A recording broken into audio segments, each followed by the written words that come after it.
Thank you for tuning in to Mr. Click's Toy Shop. On today's review, we take a look at the Marvel Select Immortal Hulk. Today, I'll be reviewing this figure in the following category: accessories, articulation, design. Is it essential to your collection, functionality, and price? Once those scores are totaled, I'll give you my opinion if this figure is a pass or a purchase. So look, I am super excited to have this figure joining my collection. So let's get him open and let's take a look at this big guy. So for accessories, you are looking at it. Hulk really doesn't come with much. Plus, he's not a character that comes with a lot. Now, we do get two pair of hands in total, two fisted, which are on the figure, and we have two grabbing hands, which the Hulk should always come with fisting and grabbing hands. So I do like the line work that's in here. It's coming out a lot greener on camera than it is in person. It's more of an olive green, olive to a neon green in person. It looks a bit neon on camera. And then you get this Mech Hulk head sculpt.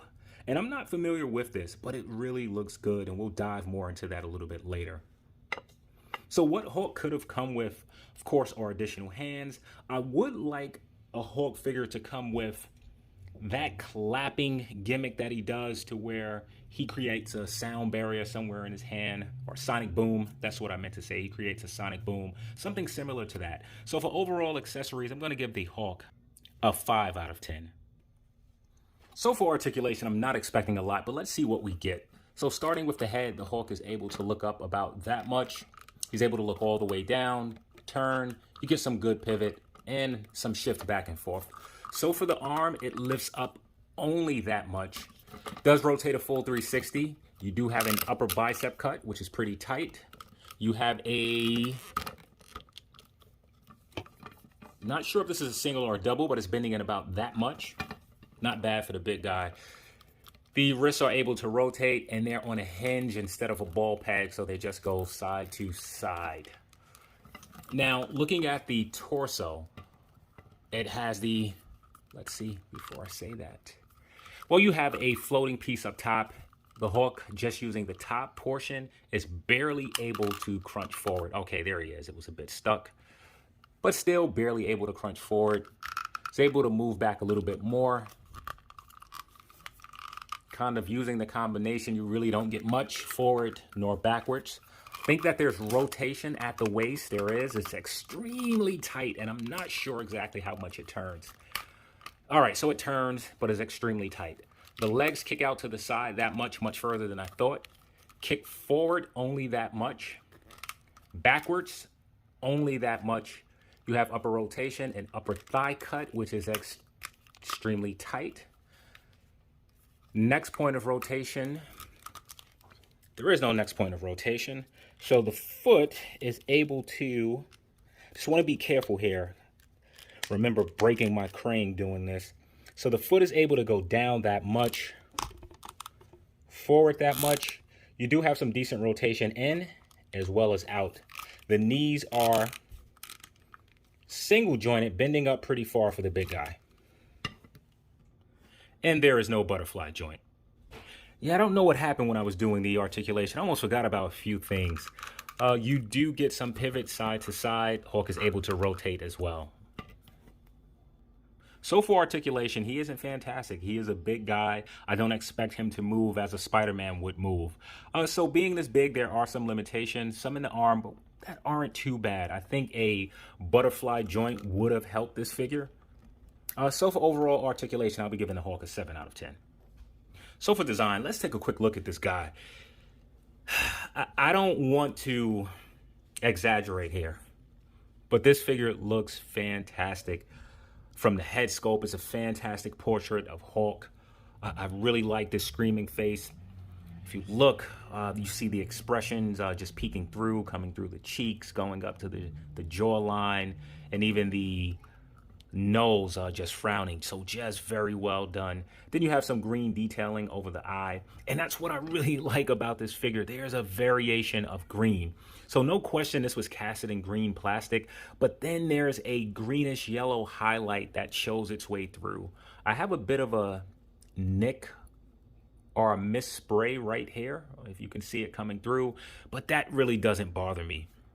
And if you can see just the vein work, Here there are some, I'm not sure if these are blemishes, if this is meant to be here, because I see it kind of throughout the body. You can see it some places in the grooves.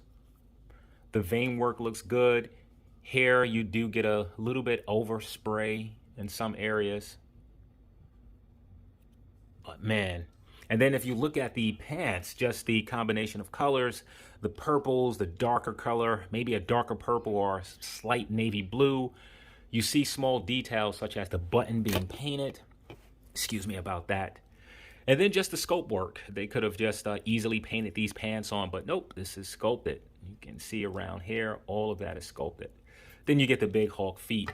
And if you turn them around, the paint just continues. Again, with some of that black piercing through, but just the muscle definition here. This figure looks fantastic. Now, of course, with design, we do have to look at the source material. I was able to find some few images, and I think they nailed it. So for overall design, I'm going to give the Hulk a 9 out of 10. So as Hulk is essential to your collection, for me, absolutely. This is, I think, my second favorite Marvel character. Now, there are a number of Hulks. Hasbro has too many to count. Marvel Select may even have too many to count. Bandai even has a few. Figma has at least one. So there's absolutely no shortage when it comes to Hulk. So is he an essential character? Of course. But being that there are so many options, many which are in a similar scale, that's going to drop this figure quite low. So as far as being essential to your collection, oh my goodness, I am so torn. I mean, I really had this very low, just given how many options there are for Hulks. And at the time that I shot this video, I checked many of the Hulk figures, and they are still available for decent prices, some even cheaper than the original retail. But this figure is a beast. So as far as being essential to your collection, I'm going to give this Hulk a 5 out of 10. So for functionality, this guy is heavy. He has no issue doing the stand test. We're going to start with the head, which pops off, giving way to a nice large ball peg. Didn't hear that pop that I like to hear. And there we go. And this head actually looks up a bit further than the other one. And I really like how this looks, which brings me to, I wish we would have got a mech or a cyborg hand. That would have been a nice accessory, but maybe Marvel Select is working on giving us a cyborg or mech Hulk. I don't know what the name of that figure is, so I'm saying both. So for functionality, this is a large figure. So we know with large figures, there are going to be some limitation. I am okay with the range of movement in most parts with this figure. I wish that we did get a kick forward a little bit more, especially in the comics. Hulk legs are super strong, being able to jump high. But nevertheless, you can get this guy to do, you know, walking poses.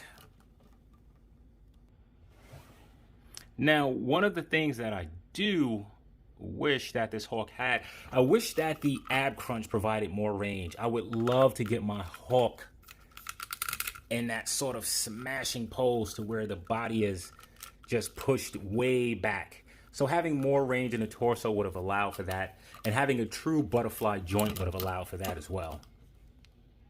So let's move with the next accessory that the Hulk has, which is the hands. They have a peg on them, which all hands should be. Large peg, snaps in super easy.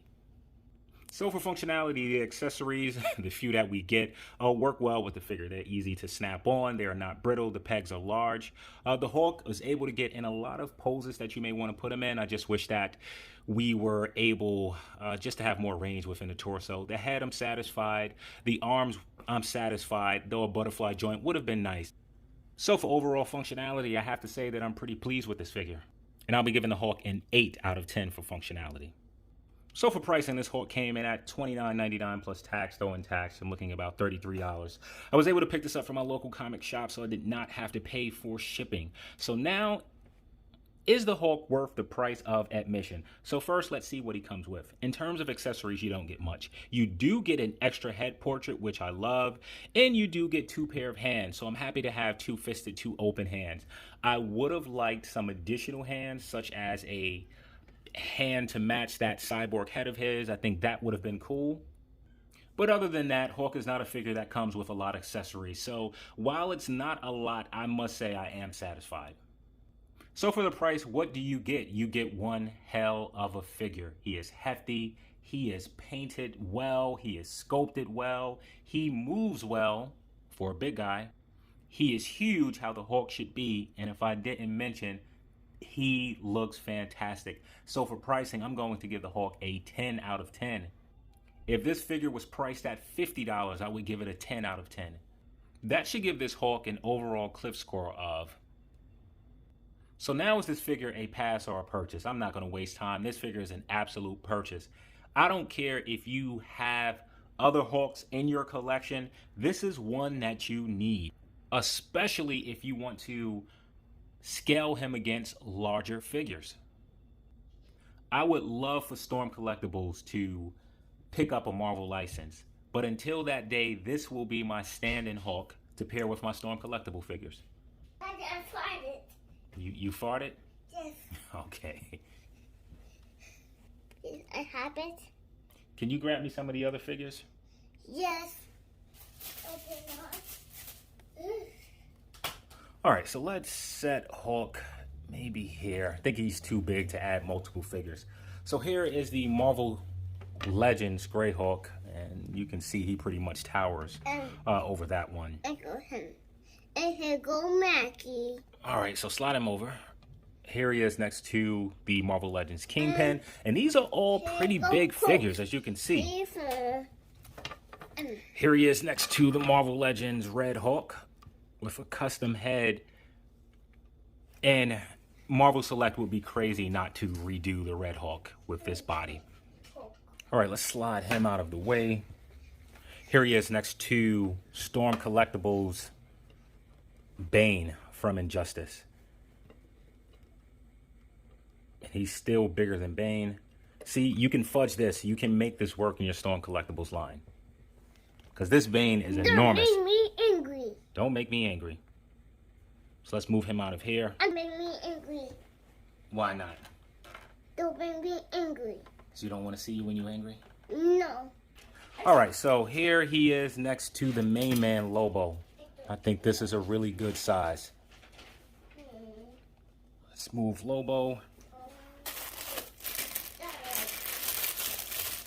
Here he is next to Street Fighter's Alex from Storm Collectible. Don't make me angry.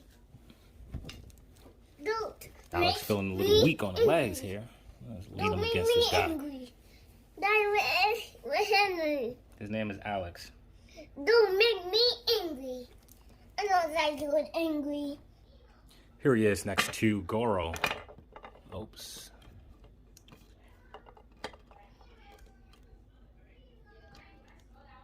Come on, Goro. This figure has awful ankles. All right, the Hulk is heavy enough to hold him up, so. And I don't remember how tall Goro is, so I'm not sure how accurate this height is. But nevertheless, the Hulk is still taller. Let's throw in another figure or so. Let's keep this going. Before I bring somebody else new in, let's just give you an idea of how the Lobo scales next to the Marvel Legends Hulk. And this isn't bad in itself, but the Hulk, in my opinion, should be a lot taller than Lobo. All right, so at this point, I don't think I've ever done this many comparisons. So here he is next to the Marvel Legends Superior Green Goblin, and this time for a redo for this figure. And here he is next to the only Marvel Select figure that I have on hand, and this is the Marvel Select Psylocke, excuse me. It took me a while. I actually picked up these figures together. I saw it sitting in my local comic shop. And this is a fantastic looking figure. Her legs are long, but I feel like she was drawn like that. So a great looking figure. Let's see if we can get her to stand. Yeah, if not, we'll just prop her. You know, this is my sort of Marvel versus X-Men. Capcom versus X-Men. Capcom versus Marvel. And here he is next to Mezco Shazam, which is a fantastic figure, by the way. All right, so now we're getting close to wrapping this up. Here he is next to Necker's Super Shredder.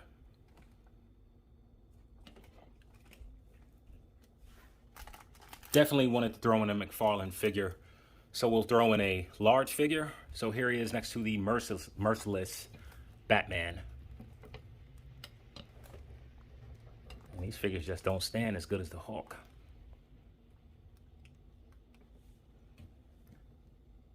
And we'll end this with two Supermen. Here he is next to the McFarlane's infected Superman. I just thought that one would stand.